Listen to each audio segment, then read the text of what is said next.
la tzidkut. Un tzaddik, en principe, aura de la grandeur. La grandeur se trouvera chez un tzaddik. Mais ça, ce n'est qu'après la période de fonctionnement. Avant ça, le mélange était profond. Et donc, on pouvait avoir n'importe quoi. D'accord ? Et cette différence fondamentale a mis une césure particulière, mais qui n'était pas claire à l'époque. La coupure n'est venue que quand, a posteriori, ils ont dit Shema Israël, quand même Israël lui-même, même Yaakov lui-même, n'était pas sûr que lui, il se demandait à chaque fois s'il avait réalisé ou non la Ségoulat Israël, à partir duquel le peuple juif va sortir. Et donc il a été peiné au moment de Yosef, il se demandait s'il aurait lui les 12 tribus, etc. Et il y a eu une incertitude jusqu'à Yaakov. En tout cas, Yitzhak n'a jamais même prétendu qu'avec lui ou avec un de ses deux descendants allait se finir le cheminement qui a amené au peuple juif. Il ne prétendait pas ça. Yitzhak lui-même n'a jamais prétendu qu'avec lui, ça y est, le peuple juif, ou avec son enfant, avec son descendant, le peuple juif allait être construit. Il ne savait pas. Il s'était en confection, en quelque sorte. Et donc Yitzhak s'est retrouvé confronté au problème du birour. Il faut encore se débarrasser des scories, il faut encore se débarrasser des mauvaises graines. Et donc, qu'est-ce qu'on fait avec Yaakov? Qu'est-ce qu'on fait avec Yaakov et qu'est-ce qu'on fait avec Esav? Oui. Et donc, comment comprendre? Donc, on comprend ici que d'un rachat pouvait à l'époque naître le plus grand des tzadikim, et deux tzadikim pouvaient contenir les plus grands réchaïm. Le mélange était parfait. Donc, il pouvait sortir de Esav de grands tzadikim, et il pouvait ne pas sortir de Yaakov quoi que ce soit. D'accord? Ce n'est que quand Yaakov a avancé, oui, que ces choses-là se sont plus ou moins éclaircies. Je vais pas à pas. D'accord? Est-ce que Yitzhak savait les malversations de Esav? Je vais vous répondre oui. Comme ça nous élimine un gros problème, oui, que Yitzhak serait un gadol d'une dimension et d'une puissance exceptionnelle et il ne verrait pas ce qui se passe sous ses yeux. Ça n'existe pas. Oui. Donc il savait très bien ce que faisait Esav. Alors comment comprendre que Yitzhak aimait Esav? Comment le comprendre? Oui. Quand tu as un rachat, en sachant qu'il est rachat, oui, et que tu as un fils sadique à côté, comment tu expliques que tu finis par préférer le rachat au sadique? Comment le comprendre? D'accord? La première des remarques que nous ferons, c'est que le Bechor, c'était Esav. Et donc, le Bechor, la Torah le met très en avant. Et pourquoi le met très en avant? Parce que le Bechor a une particularité. Vous savez que le Bechor touche Pishnaim dans l'héritage du père. Oui. Et il y a un interdit total de le déposséder son héritage. Si jamais on n'aime pas la femme qui a fait le Bechor, ou si jamais on n'aime pas le Bechor en question, on ne peut pas le déposséder. Mais pourquoi la Torah a-t-elle donné au Bechor, qu'il soit tzaddik ou rachat, elle lui a donné le double? Comment comprendre? C'est la Torah qu'on ne comprend pas. D'accord? Et ne me faites pas rentrer dans des trucs anciens, que les anciens ils aimaient pour rien, ils aimaient le premier fils, on n'est pas là-dedans. Oui. Pourquoi la Torah a demandé Hein?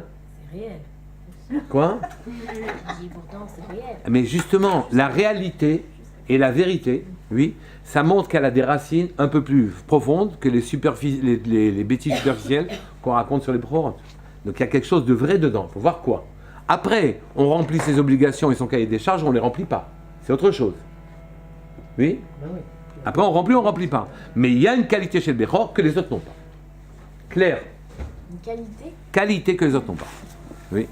Le problème quand même aussi, c'est que Yaakov, il était conçu en premier. Alors, après, mais il est quand même le véritable... Oui, mais alors il faudra comprendre pour quelle raison Yaakov a été obligé d'être malin pour pouvoir prendre sa place. Que je beaucoup l'a mis dans des dispositions invraisemblables. Oui, mais d'accord, mais pourquoi avant ça, c'est quand même Esav qui est considéré comme Bechor. Parce qu'il est né. Il est né en premier. Écoutez, il a un droit. On peut pas nier le droit. Il va falloir éclaircir la situation, puisque ce sont des jumeaux, etc. Oui, mais éclaircir la situation, c'est une chose. Nier qu'il soit Bechor, ça vous pouvez pas. Non. Après, il va falloir expliquer qu'il ne l'est pas. Non, mais ça s'explique. Excusez-moi. Ce que je veux dire, c'est que est-ce qu'on peut interroger le sens même de la Bechira, c'est-à-dire Ben oui, le premier, c'est ce que je fais. sortir en premier ou être conçu en premier? Non, c'est ça ma question. mais à la limite, vous savez, ça fait partie des problèmes qui vont se résoudre d'eux-mêmes. J'ai même pas besoin de rentrer dedans. Ça va se résoudre tout seul. Donc ça a quand même posé un problème. Ça a posé un problème, mais pour ceux qui réfléchissent, ça pose pas de problème. Merci. T'as compris?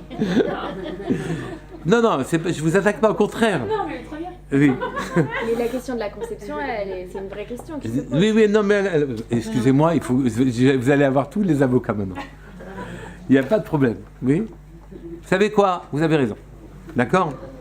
On continue. Et qu'est-ce que c'est la Bechora? Et en quoi le Bechor a-t-il quelque chose de particulier? D'accord? Et le Bechor a ceci, quand la Torah lui donne Pishnaim, c'est qu'en vérité, le Bechor est le Tamtsit, l'essence même de toute la puissance d'un homme. Vous savez que les enfants naissent de la Chokhma d'un homme. Cette participation qui semble aux femmes dérisoire, participation de l'homme, oui, elle est dérisoire certes, mais elle est essentielle. Oui. Elle est même dans le mot essentiel, d'accord? C'est l'essence même de la chose. Le Tamtsit, l'essence de toute la descendance d'un homme, elle est dans son Bechor. C'est-à-dire, toute la chokhma d'un homme, tout ce pourquoi l'avant existait, existe dans le Bechor. D'accord? Les autres sont une déclinaison, il a donc les qualités quasiment de tous les enfants qui suivent. Oui? Et les défauts aussi. Et le premier année. Non, c'est automatiquement masculin. Hein? L'aîné des Oui. garçons, c'est l'aîné. L'aîné des garçons. L'aîné des garçons. Ah oui, l'aîné des garçons. Et donc, la Torah concevant, ben, je sais que vous allez élèves des barrières. C'est celui qui va Bechor, maintenant il va me Non, mais c'est critiquer. intéressant. Oui. Non, mais que vous sachiez, quoi. Et vous savez, après, chacun peut transformer son existence. On a son destin dans ses mains. Oui, on a son destin dans ses mains. Il n'y a pas de problème. Oui. Et donc, le Bechor est donc le Tamtsit, l'essence de tous les enfants, la première goutte, le Bechor d'un homme. D'accord? La Chokhma, la suite d'un homme. D'accord? Et donc, qu'il soit Racha ou Tzadik, après, dans son comportement, on a un libre arbitre, on fait ce qu'on veut. On peut être un grand Tzadik dans ses capacités et zéro dans son fonctionnement. On peut avoir de petites capacités et devenir un grand Tzadik, tout est ouvert. C'est pas ça le problème. Je parle de le début, de l'identité de la personne. Pourquoi le Bechor est honoré? Parce que le Bechor est la graine principale de la descendance d'un foyer. Oui? Et donc, quand on donne, il est en quelque sorte comme un tronc par rapport aux branches. C'est la raison pour laquelle il est honoré. Après, les autres l'honorent pas, les dînes est honoré, pas honoré, les autres se révoltent contre lui, se révoltent pas, ils ont raison de se révolter, ils n'ont pas raison. Tout ça, tout est ouvert. D'accord? Mais je parle de commencer d'une manière générale. D'accord? Et parce qu'il y a une force qui est cachée dans le Bechor. D'accord? C'est quoi? Qui fait qu'il lui donne Pishnaim, c'est que toute la suite est dans le Bechor. Alors maintenant, on peut contrarier tout ce que vous voulez après. On peut faire, chacun est libre de faire n'importe quoi. Mais le suivi est dans le suivi des générations les unes derrière les autres, et en principe est dans le Bechor. D'accord? Le Koach Ha'av, la force de l'homme, elle est là-dedans. Et donc, si on suit à la trace depuis Avraham Avinu, depuis Yaakov, on va trouver la trace des Bechorot. Il a fait son travail, il n'a pas fait son travail, il a profité, il n'a pas profité, etc. C'est un autre problème. Mais en tout cas, la trace, elle est là. D'accord? Elle est là. Donc, il y a une mala. Il y a comment on dit une mala? Un grand niveau, voilà, exactement. Pas une mala particulière au Bechor, qui, théoriquement, comme une graine, va ensuite révéler si elle est un peuplier ou si elle est un abricotier, il va ensuite révéler ce qu'il contient. D'accord? Et donc, c'est une ségoula. Il a une propriété, le Bechor. D'accord? Et donc, quand Yitzhak s'est retrouvé devant Esav, alors, il a dit, c'est mon Bechor, premièrement. Il y a, dans ce Bechor, on a appelé, Esav, on l'a appelé Kitsaïd Bepiv. D'accord? Il aimait Esav parce qu'il était Tsaïd Bepiv. Tsaïd veut dire chasseur, Bepiv avec sa bouche. Oui? On ne comprend pas l'histoire de chasseur avec sa bouche. Je vous donnerai une interprétation personnelle ensuite. Mais en tout cas, Tsaïd, c'est un chasseur. Chasseur, c'est un homme dur. C'est un tueur. Oui? Et donc, je vais vous donner une deuxième raison pour laquelle, effectivement, Yaakov et Yitzhak aimaient Esav. C'est que lui et son fils Esav se ressemblaient profondément. Ils avaient comme caractère la rigueur, la puissance. La puissance de Gdusha, elle était chez Yitzhak, donc la rigueur supérieure était chez Yitzhak, et la rigueur inférieure chez Esav. Mais elle était destructrice chez Esav, puisqu'elle n'avait pas la grandeur de Yitzhak. Et c'est pour ça que sa force, il l'employait, il l'a tournée contre les autres, sa force inouïe, il l'employait, sa rigueur inouïe, il l'employait contre les autres, et donc il tuait, il disposait du monde entier, il tuait tout ce qu'il y avait dans lui, il prenait le pouvoir de partout, d'accord? Mais, fondamentalement, du côté de la Gdusha, dans la rigueur, il y avait Yitzhak, et dans la Touma, oui, il y avait Esav, d'accord? Il y avait Esav. On aurait pu dire, mais enfin, la Gdusha aurait dû s'allier à la Gdusha. Et donc la Gdusha, il aurait dû Yaakov, il aurait dû Yitzhak rencontrer son fils Yaakov, plutôt que de rencontrer son fils Esav. Mais les caractères, le fonctionnement dans la vie, la manière de réagir, c'est qu'on est le fruit de son propre caractère. Celui qui est rigoureux, il va être malade quand l'autre ne met pas une chose à sa place. Oui. Celui qui n'est pas rigoureux, il va être malade quand on met tout à sa place. Oui. Et on est obligé d'arranger les choses, de gérer les choses comme on peut. D'accord? Et donc, on aurait pu s'attendre à ce que la Gdusha de Yitzhak lui permette d'aimer Yaakov, qui était un élément de Gdusha, et détester Esav, même si dans son fonctionnement il lui ressemblait, oui, mais au moins de ne pas l'aimer, de supporter son autre fils. Mais non, on vous dit non, il aimait Esav, il comprenait Esav, ils étaient de sa femme Eshutefet. Ils avaient la même langue, le même fonctionnement, oui, la même puissance, le même regard sur le monde, oui. Après, tu utilises ton regard sur le monde pour faire le bien, tu utilises ton regard sur le monde pour faire le mal, oui. La Gdusha, donc le regard qu'il portait sur le monde était le même exactement, d'accord. Et donc l'un détruisait avec sa puissance, tandis que l'autre construisait avec sa puissance. Yitzhak construisait, son fils détruisait. Et ici, il y a un Zohar très étonnant. On comprend maintenant qu'il parlait la même langue, mais il y a un Zohar qui va très loin et qui dit « Vehave yada de zamin ihu le kaimamine tresar shvatim » Il savait, Yitzhak, que les 12 tribus sortiraient de Yaakov. Et là, ce que je vous ai suggéré au début, que le point de la Ségoulat Israël, le point d'Israël, le point de descendance parfaite, oui, on ne sait pas où il se trouver chez Aracha, je vous suggérais qu'il pouvait penser, Yitzhak, que peut-être, Esav, combien Racha était-il, il n'empêche pas moins que peut-être de lui descendaient les 12 tribus. Oui, de lui descendaient. Et là, à ce moment-là, on aurait compris qu'il bénisse et qu'il veuille encenser Esav, alors même que c'est un rachat et qu'il savait que c'était un rachat. C'est ça que je vous ai suggéré, d'accord? Et donc vous aviez l'impression que ça allait, on allait s'en sortir avec ce truc-là, mais en vérité non. Le Zohar vient et dit, il savait pertinemment que Esav était trop rachat pour que sortent de lui les 12 tribus. Les 12 tribus, la perfection de cette richoute, non. Mais il dit peut-être qu'il aurait eu un fils, qui lui aurait été parfait. C'est ça qui se disait. C'est ça que je vous ai suggéré. Oui? Eh bien, sachez que non. Yitzhak savait que les 12 tribus étaient chez Yaakov. Et là, maintenant, on se pose une très grande question. Pourquoi la bracha? Pourquoi il l'aimait? La descendance passe pas par Esav. C'est son fils. Hein? Mais non, on est en train de parler de gens de grande dimension. C'est pas Yebni et tout ça, c'est pas... Non. C'est pas ce qu'il a voulu dire. C'est pas ce que Rava voulait dire.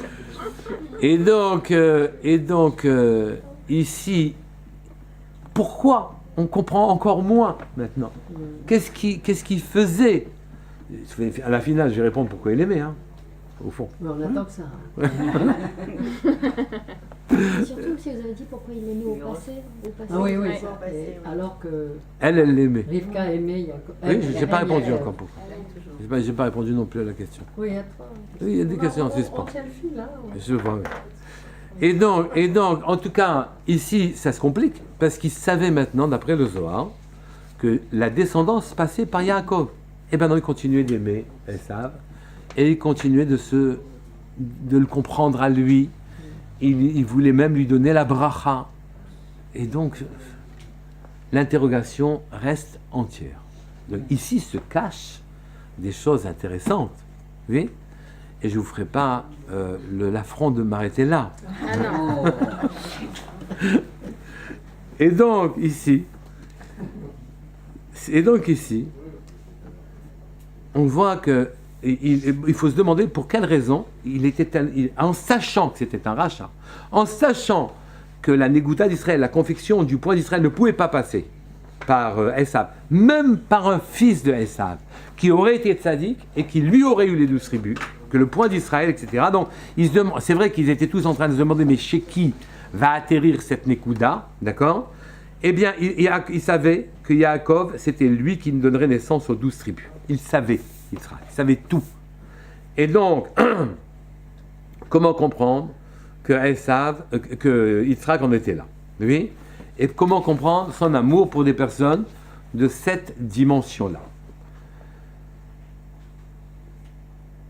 Il faut comprendre que l'amour de Yitzhak que l'amour avait Yitzhak pour Esav et celui que Rivka avait pour Yaakov ne sont pas de même nature. L'un, il est au passé, d'accord? C'est un vav conversif. Et l'autre, il est au présent, progressif. Elle l'aimait normalement, elle. Oui? Elle avait un amour, ben c'était son fils à elle aussi. Alors, comment on fait avec ça maintenant? Ah. Et la question est encore plus grave, parce que c'est la femme là. Oui. Donc, elle l'aimait d'un amour normal parce que c'était un tzaddik et il représentait tout ce qu'elle voulait dans l'existence, oui. Et elle, il n'y avait pas de question pour elle. La question, c'est pourquoi c'est au passé. C'est que l'amour de Yitzhak n'était pas un amour normal. C'est un amour, oui. C'est un amour sur la profondeur de Esav. Esav, c'est le mal incarné. Yaakov, c'était le bien incarné. Il a vu le potentiel qui a pas été... Il a vu le potentiel Il a vu, parce que Esav, à la base, il avait quand même une possibilité, cette grande puissance, il aurait pu en faire quelque chose. Il a vu Donc, que non. Et peut-être que Yitzhak, il a vu ce potentiel et il a regretté avec amertume la non-réalisation de ce potentiel. Et du coup, ça n'explique pas pourquoi il aimait. Mais parce que c'est fini. Mais pourquoi il n'aimait pas Yaakov alors à ce moment-là? Pourquoi il n'a pas aimé Yaakov? Il n'avait pas cette profondeur. Pourquoi lui mettre en avant tellement, laisser ses sentiments s'exprimer à l'égard de Esav, en sachant pertinemment où on en était? C'est pas facile de... Il n'avait pas cette profondeur. Qui? Vous voulez vraiment que... Vous pensez vraiment détenir la réponse? Est-ce que vous croyez que je vous poserai la question si je pensais que vous alliez trouver la réponse? Hein? Non, là, ça doit être trop profond pour... On y va. Vous me direz, c'est ça que j'ai pensé, d'accord? Et donc, comment comprendre où on est, qu'est-ce que veut, par son amour, au passé, Yitzhak? C'est qu'en vérité, il n'aimait pas en présent progressif, en sentiment permanent et normal, son fils. C'est qu'il aimait ce que Esav apporterait. Oui, il voulait ce que Esav apporterait comme construction au monde.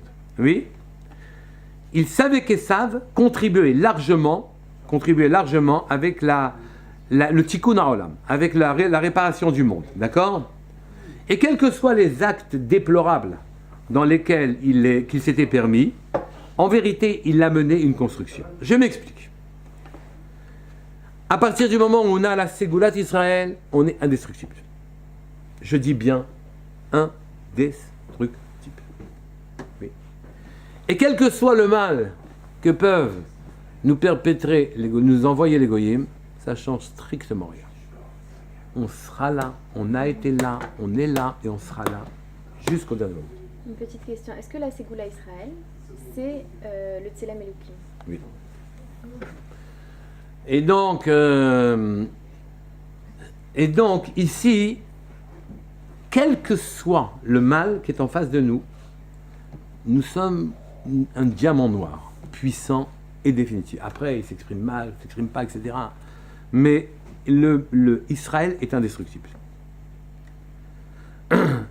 Mais on a besoin d'Irshaim, on a besoin du mal pour pouvoir exprimer son potentiel. Le mal agit sur nous comme un catalyseur. Oui. Yaakov, oui, il était dans sa nature quelqu'un de doux, d'accord? Et il ne pouvait pas exprimer, faire son travail si jamais il n'avait pas une opposition claire en face de lui. Il est un peu comme ça, et donc un peu gentillé comme ça, voilà. Et donc il n'arrive à comprendre qu'il doit faire son travail que quand il est opposé à une opposition ferme et claire. Sans ça, il ne sait pas. Voilà. Ferme, claire, puissante. D'accord? Et plus c'est puissant, plus il s'aperçoit qu'il peut travailler. En dessous de ça, il n'arrive pas à travailler. D'accord? Et donc est venu Esav pour réaliser les choses. Je m'explique. On m'a posé la question ce Shabbat, oui. Attendez, Abraham, il a eu déjà Ishmaël et Yitzhak, qu'est-ce qu'il avait besoin d'avoir d'autres enfants? Et en plus, il aura légué les trucs de Touma, etc. Qu'est-ce qu'il a besoin? Voilà, qu'est-ce qu'il a besoin? Une question intéressante.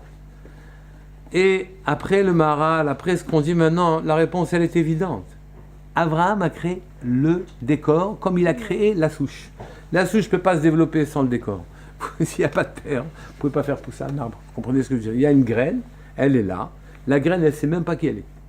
Elle se regarde, elle se dit, mais qui suis-je en fait? Oui.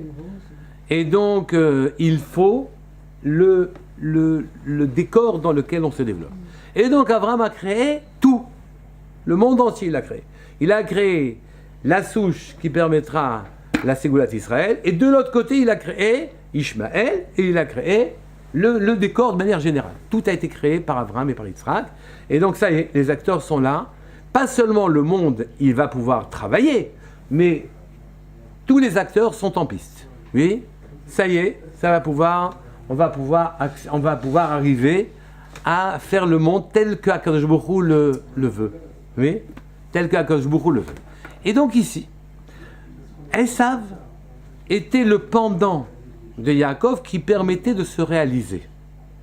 Esav, Yaakov est né, ne l'oubliez pas, avec un jumeau. Esav était son jumeau. Oui. C'est-à-dire qu'il est clair que la réalisation du potentiel de Yaakov ne peut se faire qu'avec une confrontation avec la matérialité. Il n'aura il pourra arriver à la grandeur que dans sa démarcation d'avec Esav, sa lutte d'avec Esav, sa lutte avec Lavan. Et donc, il faut que ce soit un lutteur, parce que ici, il est clair que la Nekuda d'Israël doit monter aussi bien jusqu'au, alors je pensais pas ça, mais jusqu'au Keter et descendre jusqu'à la matérialité. De haut en bas. Et ceci demande une énergie, une ambition, une certitude de soi que par nature, Yaakov n'a pas. Il est bon. Je peux pas avec mes adjectifs diminuer les avotes, mais je veux dire la qualité, quoi. Il vivait sous la tente. Ouais, il vit sous la tente, etc. Et donc, vivant sous la tente, il tranquille, voilà, exactement, tranquille. Laissez-moi tranquille. Voilà. Et donc, il a fallu que Yaakov apprenne depuis en bas à monter jusqu'en haut. À monter, mais depuis le bas, à monter jusqu'en haut. Il ne savait même pas qu'il devait monter jusqu'en haut. Il ne savait pas qu'il devait aller jusqu'en bas. Oui. Et il ne savait pas qu'il était capable, peut-être, d'aller depuis le bas jusqu'en haut. Oui. Et donc, ce n'est que l'épreuve du feu, oui, la rigueur énorme qu'il y avait chez Esav, chez son jumeau, qui lui permettait de se réaliser. Ils sont théomim, ils sont jumeaux. Oui, ils sont jumeaux. La réalisation de Yaakov passe par la confrontation avec l'épreuve. Oui. À tel point il faudra qu'il lutte contre tout, y compris contre le malach en haut et contre les saves en bas. Non, mais parce qu'il était trop truqué comme ça, trop un peu machin. Hein? Il est parti chez Laval pour oui, exactement. Partout. D'accord? Et sa réalisation ne passait que par là. Oui? Et puisque sa réalisation ne passait que par là, son jumeau est né soit pour l'aider à se réaliser en tant que complice, oui, soit pour l'aider à se réaliser en tant que... Oui. Oui. Et c'est pour ça qu'il était mis. Mais vous voyez qu'ici, la souche principale a toujours été chez Yaakov. C'est lui qui devait réaliser quelque chose. Oui. Et Akadosh Baruch Hu l'a mis dans des dispositions telles que pour se réaliser, il faut qu'il renverse ce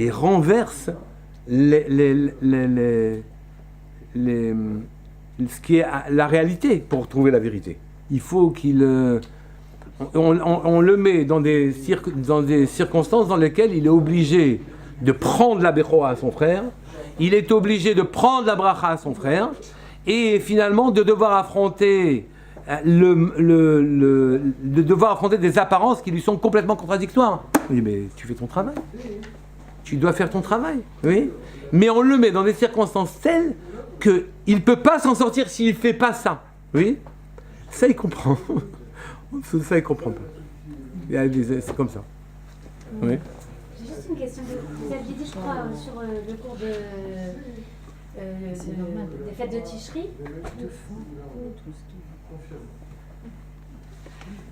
Vous n'aviez pas dit qu'il voulait rester tranquille, quoi. Donc, oui. Yaakov.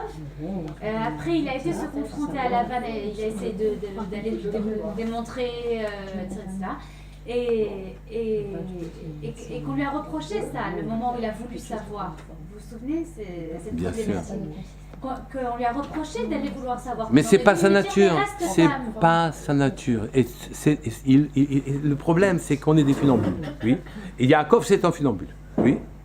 On ne peut pas bouger ni de droite ni de gauche. Il faut marcher sur le fil. Ce fil, l'équilibre est très difficile. Et ça ne m'étonne pas qu'on bascule de droite ou de gauche. Oui. Ici, par nature, il était quelqu'un qui faisait parfaitement confiance à Hachem. Pas la peine qu'ils veulent se frotter à la vanne pour le convertir. C'est pas la peine. C'est pas la peine. Ils voient que ça marche pas. Il n'y a pas de victoire. Il n'y a pas d'ego là-dedans. Ça, c'est payant. Mais on est en train de parler de géants. On n'est pas en train de parler de hommes. Abraham, on lui reproche qu'il ait voulu savoir comment il va obtenir la terre. Oui. Du genre, explique-nous un petit peu quand même les choses. Je voudrais me mêler moi aussi à ces trucs-là. Mais cette participation, oui, on est obligé d'avoir une ishtadlout, mais on est en quelque sorte en double commande. comme quelqu'un qui apprend à conduire. J'ai beau avoir le volant, j'ai beau avoir le frein et le levier de vitesse, j'ai beau avoir tout dans les mains, le monsieur à côté, oui, brutalement il me fait tourner à droite, brutalement il me fait freiner, il passe une vitesse là où je n'aurais pas passé de vitesse, parce que les commandes que j'ai sont des commandes tant que je fais ce que je dois faire, dans le bien et dans le mal, si j'ai choisi le mal, d'accord? Et les commandes, elles sont à côté, et à côté. Donc, vouloir savoir jusqu'au bout est insensé. Jusqu'au bout est insensé. Il faut vouloir savoir, faire sa ishtadlout et s'arrêter un moment. Et ça, c'est le... Quand je dis funambule, c'est funambule. Parce que ça coûte très cher d'en faire de trop. Très cher d'en faire de trop. Et de faire rien du tout, ben, ça coûte aussi très cher. Voilà un petit peu la problématique. Mais ici, ça n'a pas grand-chose à voir. C'est-à-dire, ici, on demandait d'y aller à Jacob, on ne lui a pas demandé de prendre une place qu'il ne devait pas prendre. Je vous dis, c'est funambule. Oui. Et c'est très pratique, hein, je parle très pratiquement. Et c'est une leçon pour nous dans la vie de manière générale. Oui, chacun avec sa personnalité. Celui qui a voulu verser vers le mal, eh ben, il fera de toute façon que ce que veut Hachem. Et donc le mal est là, d'une manière générale, que pour servir le dessein d'Hachem. Il croit qu'il est à son compte, il n'éliminera jamais le point Israël, la puissance d'Israël, jamais, oui. Mais, au contraire, il lui permettra de s'exprimer et d'aller plus loin. Quand il est oppressé, oui, à ce moment-là, Israël ira déployer tout son potentiel. Sans ça, comme il est un peu... Tranquille. Oui, merci. Vous aviez utilisé il y a quelques cours une image de la forme. C'est-à-dire que si on veut donner forme à du plâtre, à du bronze, il faut que la forme contraigne pour que la forme apparaisse. Et ça, c'est comme les contraintes qui vont former. Et elles sont indispensables. Il n'y a pas de forme sans contraintes qui viennent là-dedans. Mais on est en train de parler de drame. On est en train de parler de choses dramatiques. Oui. On nous contraint. Mais la contrainte est absolument indispensable. Et donc, si vous voulez, Yitzhak a béni Esav. Parce que Yitzhak était dans le projet divin d'une manière générale. Ce qui l'intéressait, c'est que ça arrive. Oui, ça arrive. Ce qu'il veut, c'est que ça arrive. C'est que Akadosh Baruch Hu puisse apparaître sur terre. Et donc, il savait très bien que si jamais il n'y avait pas l'extraordinaire opposition de Esav, il n'y aurait pas de Yaakov. Il n'y aurait pas de Yaakov. Et donc, pour que Yaakov aurait été un sage sous sa tente, mais le projet divin, il ne l'aurait pas réalisé. Et sa potentialité ne se serait pas réalisée. Yaakov a besoin d'un catalyseur. Oui. Ce catalyseur, c'est Esav. Yitzhak a béni Esav, voulait bénir Esav. Et quand on est allé jusqu'à la bénédiction, Yaakov dit non, oui, c'est insensé ça. Stop. Et là, il prend une disposition, et ça, c'est la vie de Yaakov. Dernière minute, il faut qu'il sauve il faut qu'il s'en sorte. Oui, une dernière minute. Enfin, c'est sa mère quand même. Hein? Pourquoi l'utilisation du verbe Sa mère. Bien sûr, c'est sa mère, mais c'est lui qui a quand même fait tout. Hein. Bah oui, mais il n'aurait pas fait s'il n'y avait pas eu sa mère. Qui dit? Qui le dit? Ça n'explique pas l'utilisation du oui, temps c'est ça. Si vous réfléchissez bien, vous pourriez vous demander. Il y aurait eu un autre moyen. Est-ce que c'est impossible, ça se passe pas. Donc ici, Rivka a joué son rôle à la perfection, oui, et elle lui a donné un dos à quelque chose auquel on ne donne pas de dos d'habitude, oui, et elle l'a profondément aidé, oui, mais s'il n'avait pas eu cette aide, il aurait été obligé de s'en sortir quand même. Il n'aurait pas accepté quand même. Mais pourquoi la forme verbale aimer et aime? Et parce que aimer, c'est normal, c'est un présent progressif, moi j'aime, c'est tout. Il n'y a rien à dire, tout est dit, d'accord? Maintenant, à aimer, ça veut dire qu'il est en train de fouiller dans les qualités, les défauts d'un machin, etc.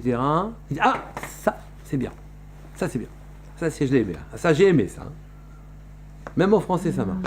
Ah, ça, c'était bien, ça. C'est le rôle d'Yitzhak en même temps, de séparer le bien et le mal. Oui. Donc, dans le Donc, il a ça. Ouais, exactement. La limite, en fait, entre Abraham et Yaakov. Oui, exactement, c'est vrai. Chez Yitzhak, ça gêne. Oui. J'ai une question sur le kiboud Avel de Esav. Oui. Dans la mesure où il roublait quand même ses parents avec des questions stupides sur la dîme et les trucs là. Il les roulait pas. Est-ce qu'il les aimait vraiment? Est-ce que ce kiboud, il était réel? Écoutez, demandez à Ruth, elle va vous dire que oui. Voilà. C'est vrai. Bien sûr, on mange pas tous les trucs. C'est ça, les sentiments s'expriment quand même. La complexité des sentiments, elle est... Non, je veux dire, est-ce qu'il avait ce srout? Est-ce que c'est quelque chose de... Il avait le srout de respecter son père, mais il avait moins de mal, parce que son père et lui se ressemblaient. Oui, d'accord. Et maintenant, vous comprenez peut-être ce que ça veut dire Saïd Bépiv. Je vous propose une interprétation personnelle. Ça veut dire Saïd, ça veut dire il a la rigueur. Bépiv, pour la bouche de Yitzhak, ça veut dire qu'il était en train de réaliser le dessein d'Yitzhak.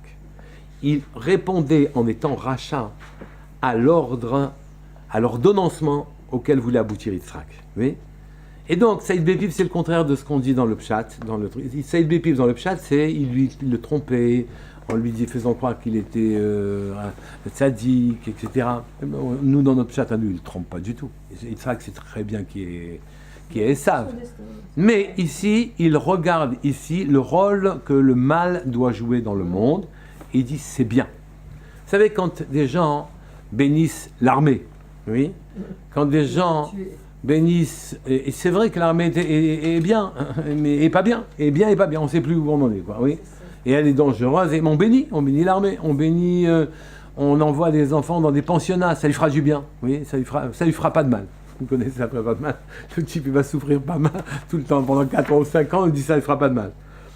Combien de fois on comprend tous que brutalement, il n'y a pas de possibilité pour un enfant de se réaliser si on ne le met pas dans les conditions idéales pour lui. Et les conditions idéales ne sont pas agréables. Elles sont même, disons-le, mauvaises. Oui. Il n'y a que comme ça que vous tirerez quelque chose de quelqu'un, de certains enfants. Et nous sommes tous peu ou prou comme ça. Certains peu, ils se réalisent tout seuls, mais d'autres non. Ils ont besoin de ce moule pour les former. Et